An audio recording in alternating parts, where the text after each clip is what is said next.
Casey's is a premier garden center and gift shop located in Lawrenceburg, Indiana. Casey's offers a wide selection of plants, landscaping materials, home and garden decor, and gifts for every occasion. Casey's is committed to providing exceptional service, a unique shopping experience, and value to every customer. Stop in and see what makes Casey's so unique. Located at 21481 State Line Road, Lawrenceburg, Indiana, or call 812-537-3800. Let Casey's help you add beauty to your home. All right, hey guys, what's going on back here? Doing another show with you guys here, sitting here with Merle. How you doing today? I'm doing great. The king of the mics. See, yes. I've always said we got to come up with a good name. The king of the mics. The king of the mics. How you doing, Merle? I'm doing good. That's good. I'm up and at 'em. I'm moving. I'm grooving. It's all good. Awesome. Well, so I hope you guys are having a good week out there. We are back doing another show. Today, what are we going to do today? Today, we are going to talk about something that if I were to go back 80 plus years ago when Merle was born. Wait. I bet you, Merle, I bet you when you came out, your dad was like, golly, that boy ain't my son. He is not mine. He did, didn't he? This is an awesome way to start a show. So, like, you're saying that at my birth, my dad was rejecting me. Is that what you're saying? I'm thinking your dad just looked at you and said, "There's no way. Wow. This ugly thing could be my son." If my mom were here right now, she'd slap you right across the face. Your mom probably claimed you. No, absolutely, she did. Oh, that's funny. Well, I don't know. I've never actually talked to my dad about whether he rejected me at birth or not. I don't think he'd admit it if he did. But now that you're done trash talking me and everything like that, that gets us into our topic today. Yep. This is a tough topic, but man, this is something that there's probably not a house out there, and especially us as dads, that doesn't experience a level of this topic of what we're going to talk about. Today we're going to talk about the idea of how do you father, or what happens in the process of fathering when you have a kid who is not at all like you, who's not wired like you, who has different interests than you, who approaches life differently than you. How do you parent, or how do you father that kid? Because if not done well, it can actually go 180 degrees on you and totally blow up. Yeah. It can be disastrous and really messy. So, by the way, my dad did like me. We have a lot in common. I'm actually named after him. So if he didn't like me that much, he wasted a whole name on him. How would you like to be called Merrill? Maybe he did not like me, right? Speaking of people rejecting your dad rejecting you, right? So my younger brother is named Timmy, or Tim, right? And my dad's name is Tim. Oh, and so I'm the firstborn. They skipped me. it. So maybe when I came out, they were like, "Yeah, we don't really reject him." Don't waste a good name. Don't waste a good name. Move it to the next one. Well, at least they didn't name your sister Timmy. Oh, that's true. Well, yeah. So this is just before we hit the record button, man. We were just talking, and this is going to be a tough topic. I know for me, and just kind of you started talking a little bit about your adopted kiddos and some of the differences that there. Yeah. And I venture to say, a majority of you dads out there, one way or another, there's something that your kids do, or some demeanor or temperament that they have that is like, man, I can't see that in that's not me. That part of you, we don't have a whole lot in common, right? I know for me, I have two girls, so yeah, the gender thing gets crazier. Yeah. So I'm sure we'll get into it.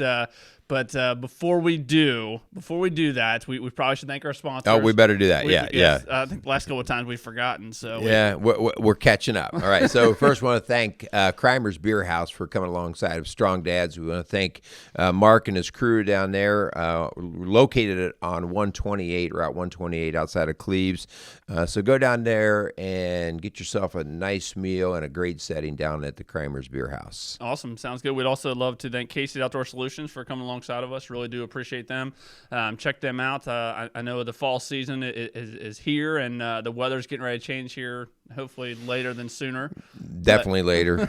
But yeah, go down to Casey's Outdoor Solutions, check them out, let them know we sent you down there, and we really do appreciate those sponsors for coming alongside of us. All right. So let me ask you a serious question. All right. So growing up, were you and your dad wired pretty similarly? Were you guys connected? So in how you go about life? My dad and I are alike in a lot of ways, but then we also have a lot of differences. Like my dad is, for the most part, he's more of an introvert. He's more of kind of keeps to himself and doesn't really want to engage in conversation. Yeah.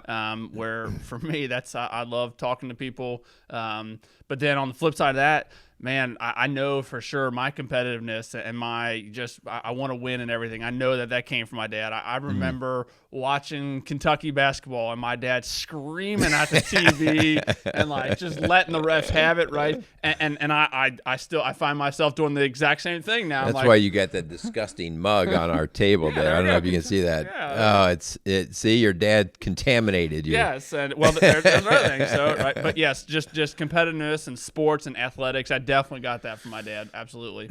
That's cool. Yeah. That's cool. What about you? Yeah. So my dad and I are wired a lot alike when it comes to wanting to be around people. Sure. Everybody always liked my dad, and he was social that way. Not everyone likes you. Yeah.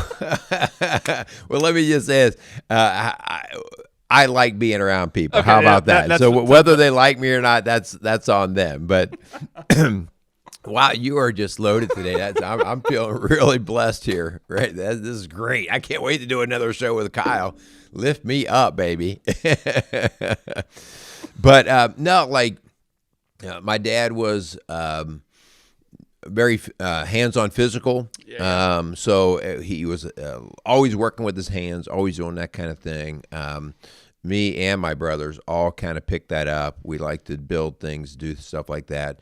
My dad was always a greater risk taker than I was. Okay. I got a little bit of that less risky from my mom, like needing some things to be a little bit more secure. Okay. Which that's actually ended up being a pretty good balance because my dad got reckless a few times, not just a few times, quite a few times. So yeah, but there's a lot of similarity to my dad and I on a lot of levels. Yeah. So that like we never felt like we bumped heads. That's good. I know you say he's very ornery right now. He is very ornery, and he's ornerier than I am. I will say that. Like he makes me laugh with his orneriness, but he was a tough dude when he was younger, and I was just never like that sort of tough. Yeah. Like he could start a fight and finish it and be okay with it. And yeah. that just always like, no, that's really not of me. Yep. So well, that's good stuff. Let's get into the show a little bit, man. I think like I said before, I think this topic hopefully resonates with you guys out there. I know for sure it does with me because this is a struggle that I go through every day raising two girls. So when we talk about the difference in our kids, just like you were saying, brother, man, that gender is the obvious one. That's the one we can't get away from. We talk about the activities and like I said, the attitude and the temperament of our kids and how this can be difficult, but hopefully the point of this show that we get across is that as strong dads, we believe it is our job to, not always have to say like, okay, for example, like right now, Ava is really into arts. So for me as a strong dad, I can't say, Ava, you're not going to do arts. We're going to do athletics because that's what daddy wants to do. And just getting into the idea that man, we have to obviously, we have to we have to nurture our kids and allow them to do different things than what maybe we're comfortable with. I'm not comfortable with the art world at all, But I also understand that if I push, we tried basketball. And I just wanted to see if Ava wanted to do basketball, and she didn't. But if I continue to push her in that and say, well, Daddy does basketball, and that's what Daddy wants to do, like, she's going to reject that, and it's not going to go well. Right. Yeah. I just have to admit too, like, I do this stuff for a living, working with dads and parents and stuff like that. But in my own home, I find this to be a very challenging thing, and I find it to be challenging because of my selfishness. Yeah. Like, in other words, always first desire is to see things through my eyes, and so even though we're talking about this, I don't look at this as a piece of cake. This is a challenge for me. But I think to set the stage up. And to kind of humble ourselves into what we're actually going after today is that whole idea. People desire kids, right? I mean, they desire kids. You can't. I know Linda and I couldn't wait to have kids. Yep. We were excited about it. And in Psalm 127:3, it says, "Behold, children are a heritage from the Lord; the fruit of the womb a reward." And that's this goes back to the beginning of mankind that. Children are the first fruit of what you come together to produce with your wife. And so for that reason, they are something special, okay? But we lose sight, especially in a selfish world that we're in, we lose sight of how we interact with them. And so the call out today is this. Dads, first off, before you get yourself all wrapped up in being confused or upset or not quite getting why your kid is the way they are, the first idea here is you're the adult. You chose to have the child. The child did not choose to have you. You are in the position here of having the responsibility to do this well. All right. This is not about how well the child plays with you. This is about how well you play with the child. You are in that position. So the first thing is, as you just said, like, stop trying to pull your kid into being as you are. You are the adult. You need to go, what do I need to do to play well with this child? And the overarching, theme of this should be that, man, as a dad, one of the greatest responsibilities that we will ever have in this world is to raise kids, and how easily we can screw that up. And on the flip side of that, it's not always easy, but the importance and the significance that it is to be present, be active, admit when you're wrong, admit when you've done something, when you have pushed your kids a little too far and they reject that. But man, the significance when it comes to this idea of knowing that our kids are different, and just what you said, Merle, that, man, they didn't choose to have us as their parents, right? Like, we chose to have kids, and it is the massive responsibility to actually be in that, and we're gonna fail in it. Obviously, I fail in this very topic quite often because I'm dealing with two girls that I don't know what it's like to be a girl. But man, I understand that the significant role that being their dad is going to play in their overall life. Right. So we're talking a little bit, like, in my mind, the differences are usually like in things we like to do together, right? But the differences run far and wide. They're in our temperaments, our academic interests, our different activities that we'd like to do with sports or art clubs or dance or whatever, our personality. Yeah. I mean, there's how we problem solve. Like, my younger Zach, who's actually coming to visit this weekend, which was always fun. Zach and I always problem solved differently. Okay. So when we were working on a project together, it was always better that we were on two different places and we would just meet for lunch, because we problem solve differently, and it's not right or wrong. It's just that we go about it differently, and that always caused tension when we were together trying to do a project, and so that's what we're just talking about. Like, there's so many different areas of difference that can arise in this relationship, and as the adult, I have to wrap my head around, okay, well, what does this look like, and where is it causing issues, and go from there. So I want us to let's talk about how we can help strong dads to make the best of this, to get through this. I like it. Yep. So, man, I think one of the kind of the starting places is, man, we have to recognize, like, you obviously have to know your likes and your dislikes, knowing you yourself, because I think this is important. You know, if we are, you know, don't have necessarily like for me, I know I love athletics. Right, I know for sure that's me, and to bring Ava and Mia into that world, you know, if that's one of my likes and I don't get the same response from them that I'm wanting, man, if I continue to push that on them, it's not going to go well. There's going to be a massive rejection. So I think the first thing is to know your likes, and then with that, know the way in which that like that you have, that you know, your likes and dislikes, knowing what those are, and then knowing how and which, like, because that, you know, athletics, the competition, that motivates me. Right. That gets me going. I want to win, and I have to recognize when Ava doesn't have that same mentality. When if she loses, right? Yeah. And so I think the first thing is to recognize what your likes and your dislikes are. Yeah, it's perfect. So your first job is to recognize how you're wired, right?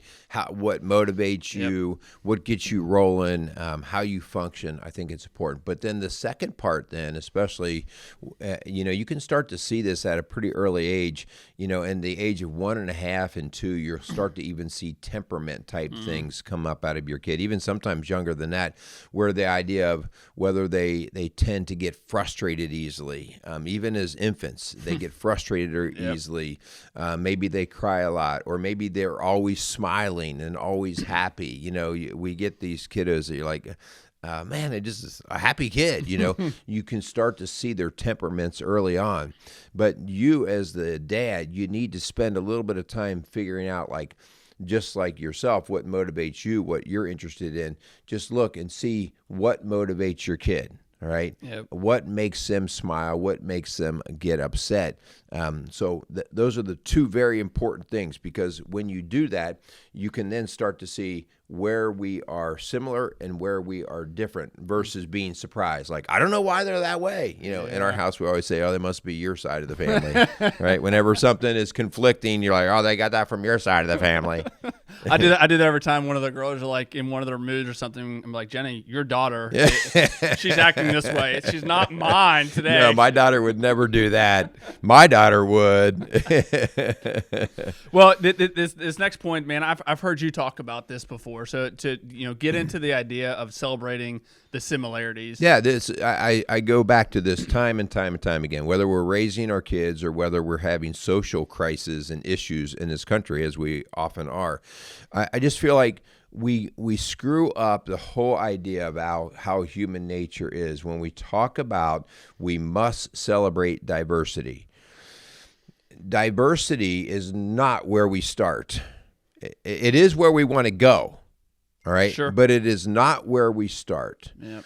So the first thing we do when we're talking about this with our kids are, okay, yeah, you know, my kid is wired differently than me. Mm-hmm. I do notice that they like this and I would rather like that or whatever.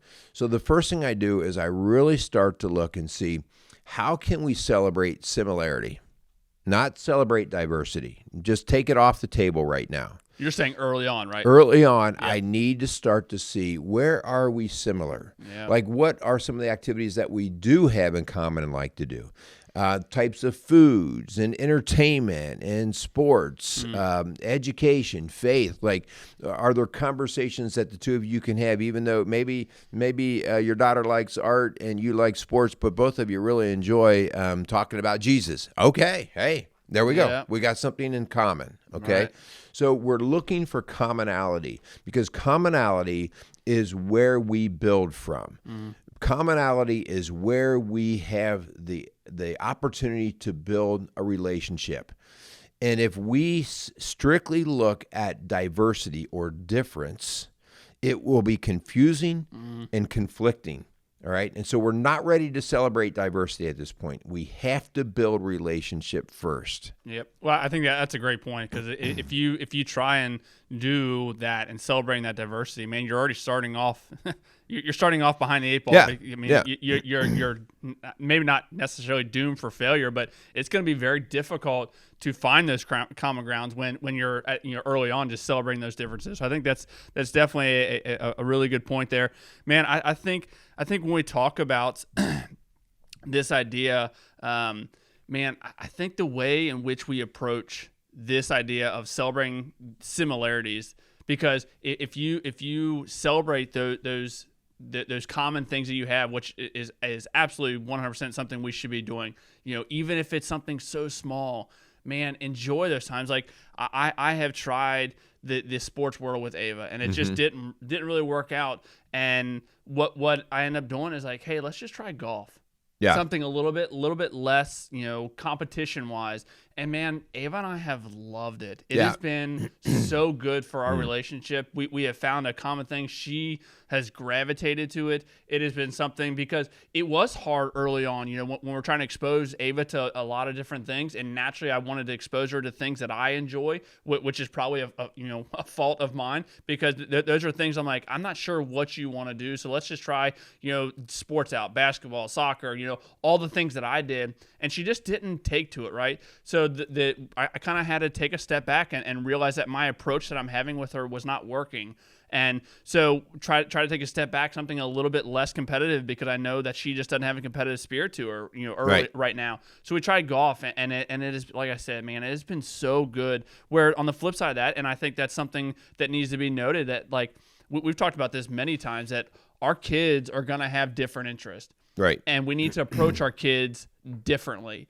Like I know with Mia, she's a little bit more fierce. Like she's a little bit more like, I'm going to knock you over if I want that ball, where Ava is going to be a little bit more passive about it. Right. So I approach my girls different. And this is something that, and I think all you strong dads out there, this is something, as our kids move into different stages in their life, man, we need to move into different stages as dads. Like we need to recognize that, okay, Ava's in this place, I'm going to approach her this way. And in 2-3 years from now, she may be in a completely different place. And I need to adjust, because again, we chose to have kids. They didn't choose to have us as our parents. Yeah. The challenge for change is on us, not them. Right. The challenge is on us because of our position in the parent realm. So I think it's really important. I think it's also, as you talked about, like looking for those different activities or interests or commonalities. They may not seem like big things. All right. So like maybe you could spend a lot of time in the athletic world, coaching and doing all that, spending a lot of time. But it might be with one of your kids that you share a common sense of humor. All right, like little inside jokes that maybe no one else in the family gets, but you two get. Right. It's looking at even the little things that you have in common, and you as the father going, you know what, we just get each other. We get each other in that line, and then build that, like make it bigger. Use it more often. My daughter and I was teasing her. This is the daughter thing, right? So she's a girl. I'm a guy. This is our first daughter ever. And I'm like, usually my head's spinning because I'm like, what in the world are you even doing here? I don't get this. But that idea of we can make each other laugh. Yep. And she doesn't want to know that I made her laugh. Like she'll cover her face. And I'm like, oh no, I got you on this one. Yeah. And so we send each other little text messages or pictures back and forth. And it's usually something totally stupid that if you looked at my phone or anyone else, you'd be like, what's the point there? But she and I will start laughing when we get these. Yeah. And again, I'm just trying to make a connection, because the connection is the point of the relationship. Because when there is a storm, when there is a difficult time, it hopefully will give me enough footing that I can weigh in and be of value through that difficult time. That's what this is about. I love it. Yeah, this next point, this is something that, as I have learned to really appreciate the girls' differences, because again, we found the similarities that we do have. I have odds and ends things with the girls that I love, but man, the differences, something as a strong dad, we need to understand that, man, we have to respect those. And we need not only do we need to respect them, like we can't talk bad about the differences. And this is hard for me, because Ava is very in the arts world, and she's into that, and I love that she is. But that is a world that I know nothing about. Right. I know nothing about it, and if I were to, when Ava is excited about that, even if I'm not necessarily talking bad about that, if I dismiss it and kind of just let her talk and then completely change the subject and I don't engage her in that, man, I'm missing out on that. And this is something I'm learning because, again, that is a huge difference. The competitiveness in the athletic world versus the arts world is miles apart in where I'm from. And that's something that I need to recognize, like, okay, there is a massive difference here, but I also need to celebrate Ava in this. I need to understand that what she is interested in, although it doesn't interest me, it should interest me because it interests her. Yeah. And as her dad, I need to respect that that's what she wants to do, and I can't roll my eyes when she starts talking about that. I can't, even if it is talking to Jenny about it, like, I can express my concerns with it, but man, I have to always understand that I've talked about it before, Ava's reputation and her heart are my two top priorities. Right. And if I were to dismiss and negatively talk bad about what she is interested in, man, that's going to trickle into being around her. And then I may say something around her. And then what does that say about me as a dad that I don't accept her for the interest that she does have? Like, I don't always necessarily have to, which I think we're going to get into here in a little bit, I don't always have to necessarily agree with what she's doing, but man, I have to love Ava for what she is doing, like who she is. Yeah, man, you hit me with that. So I'm talking about how I handle my kids' differences, right? Dismissing and despising what they do really comes to mind here, because sometimes what they do actually even bothers us, right? Yeah. When it's different. In Matthew 18:10, it says, "See that you do not despise one of these little ones. For I tell you that in heaven their angels always see the face of my Father who is in heaven." So what do I mean by despise? Like, when our youngest son, he is athletic, he likes athletics, but he drifts towards athletics that either I'm not good at or never had experience in. And one of them was skateboarding. Okay. And he just jumped into all the skateboarding stuff. And that generation missed me, right? I'm a little too old. That's probably your generation. That one missed me. It was. I did not engage in that, but yes. Yeah. And I found myself at first like, you don't want to skate. It's just blah, blah, blah. And I was like, shut up. No, that's what he's into. And so I found myself dismissing his interest just because I didn't quite get it. And so we're going to talk a little bit about how we actually then approach the difference. So we talked about the commonalities and similarities and how important those are. And those are the basic building blocks, right? We've got to get those established and build from them. But then we can't just act like the differences don't exist. Yep. So a couple of different things. When you recognize the difference, treat it, as you said before, Kyle, treat it with respect. All right? Don't talk bad about it.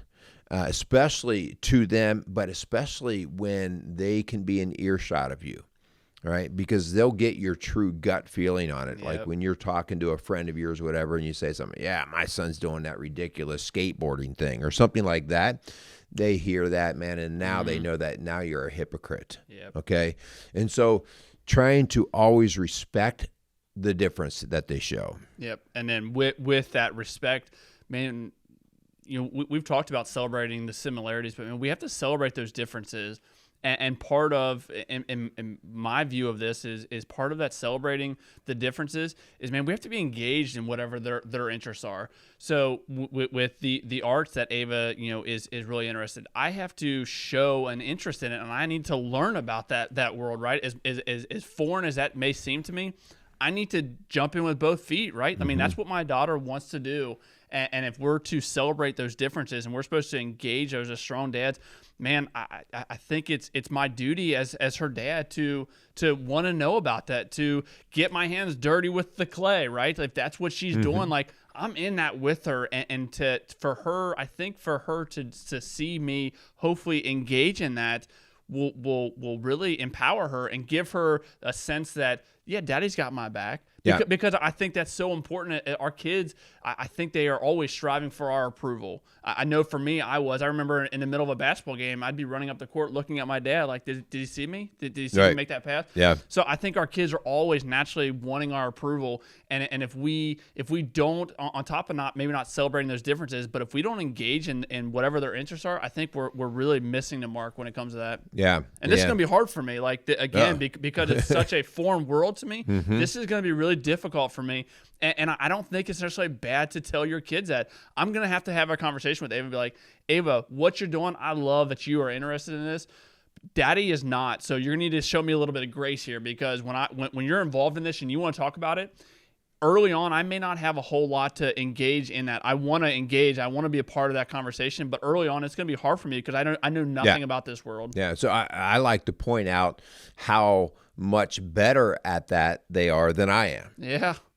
Like, wow, like I'm not even near, like I have no clue what you're even doing. I'm not very good at that, because right away your kids get that idea like, wow, I must be pretty good if I'm better than dad at this. Yeah, that's true. Yeah, so the idea of pointing out that you are not as good as they are at that particular activity or way of approaching things. And so now, once you point out how good they are, the idea that you have an interest in learning about it. So one of the things that you can do is say, teach me, show me. All right. Yeah. Like it was quite the trick when my son was showing me how to ride a skateboard. All right. Like, yeah, okay, I need a helmet, I need shin guards, but the idea that I'd say, well, show me how you're doing that.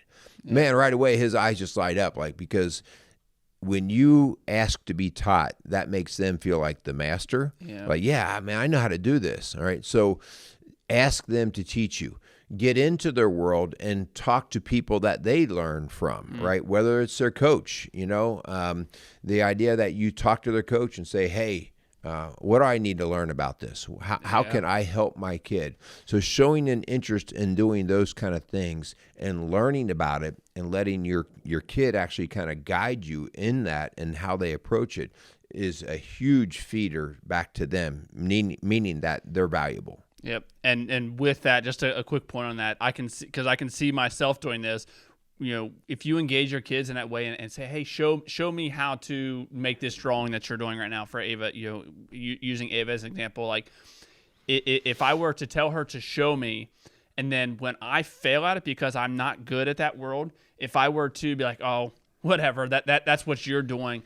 Again, going back to that first point of we're not respecting that then. Right. Because I can see myself doing that when I fail at something, because Ava is much better at arts than I am. Like when if I engage her in that sense and I have her show me something and I'm not good at it, because I know for me, when I'm not good at something, I typically just like, okay, well, I'm done. Avoid it. Yeah. Avoid it, right? But if we do that with when it comes to this, the differences in our kids, man, I think we're just missing opportunity. Yeah. Okay. So, but I got a tough one for you here. Oh boy. Okay.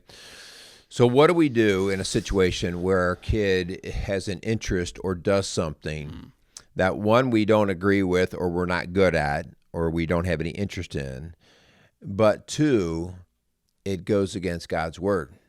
All right. So a lot of times, maybe it's, oh, Dad, you feel that way about smoking pot because that's your generation. In my generation, it's now practically legal halfway around the world, so you don't get it. Or how about this? Dad, I'm gay. All right, I'm gay, so you need to accept me for who I am. All right? These are the tough differences.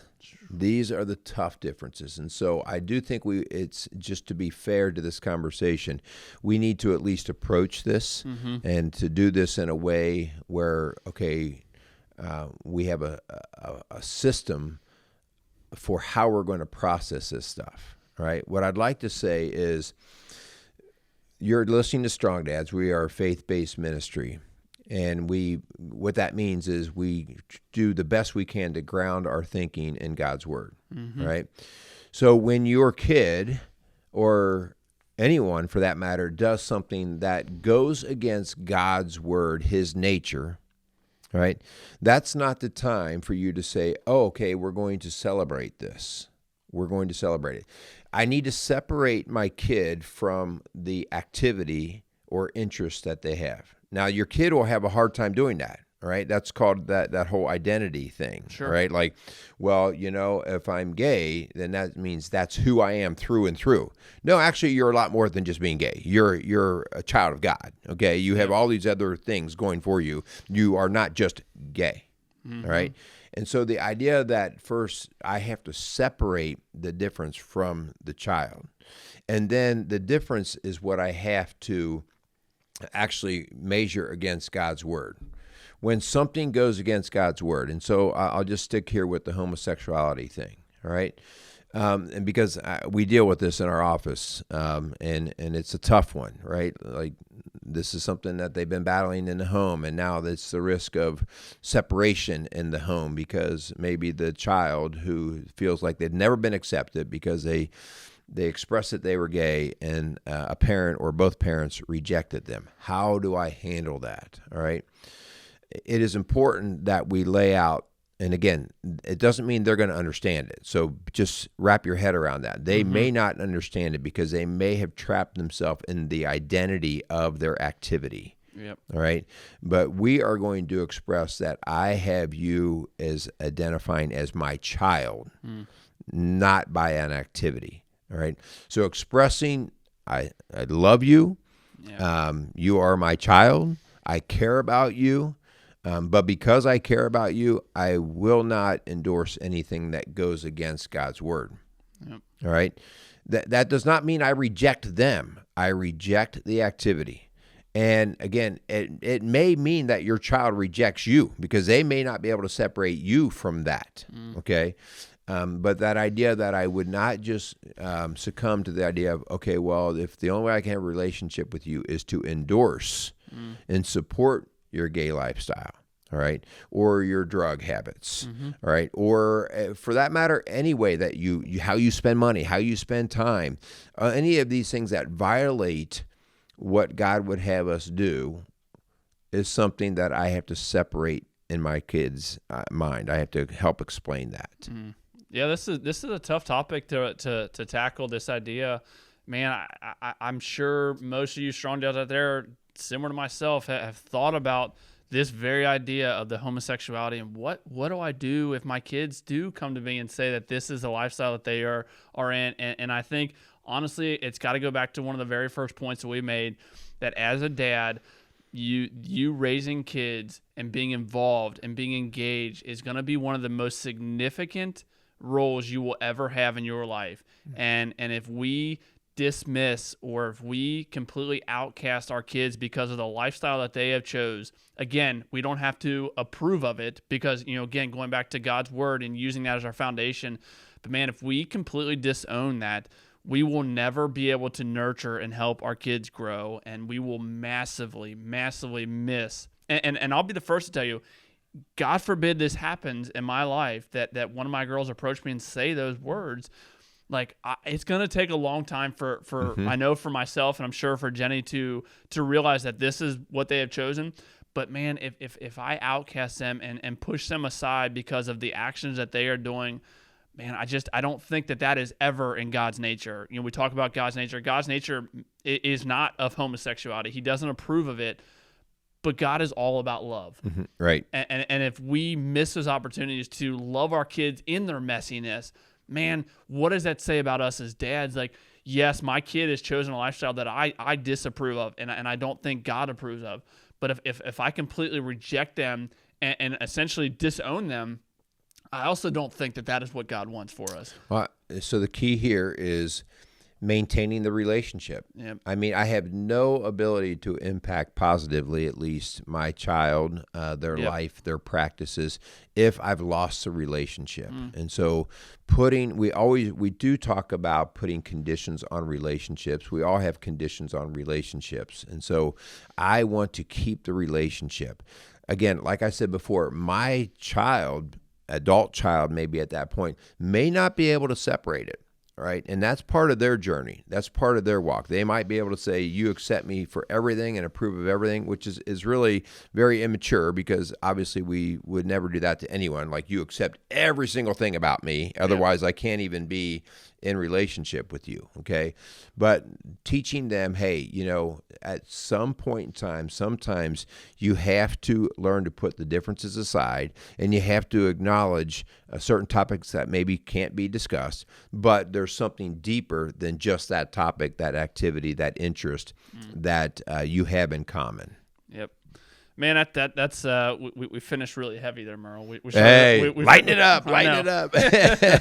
Yeah, so golly, man, I hope again that this topic resonated with you guys. I hope there was something there that you could connect to, that you put yourself in those situations where your kid is presenting you with an activity that they're wanting to engage in, and you're like, man, I know nothing about that world.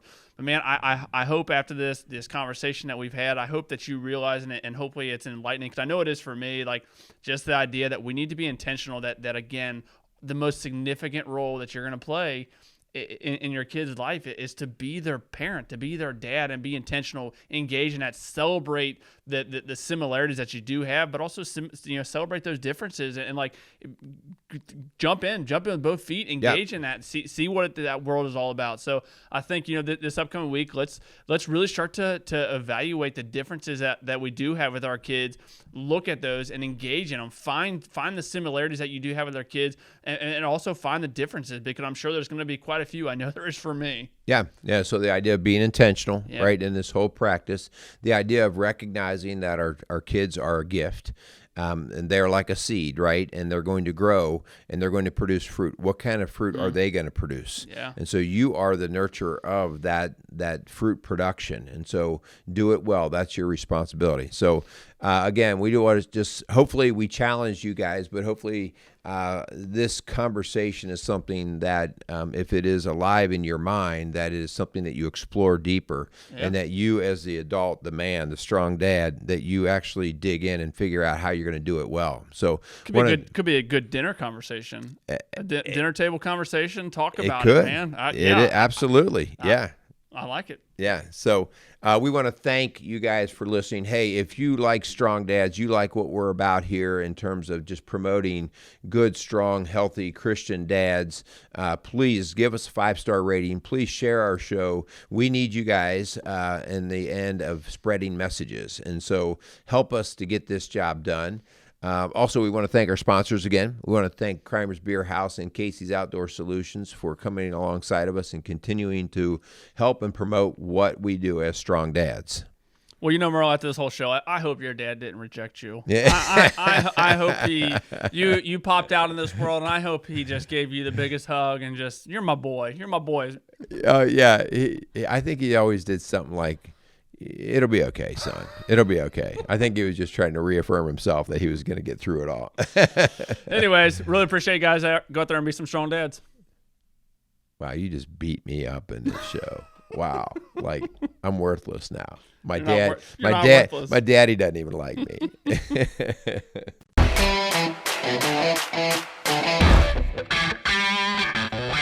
Hey, this is Kyle Carver from Strong Dads. Strong Dads podcast would love to thank the Crimer's Beer House for coming alongside of us.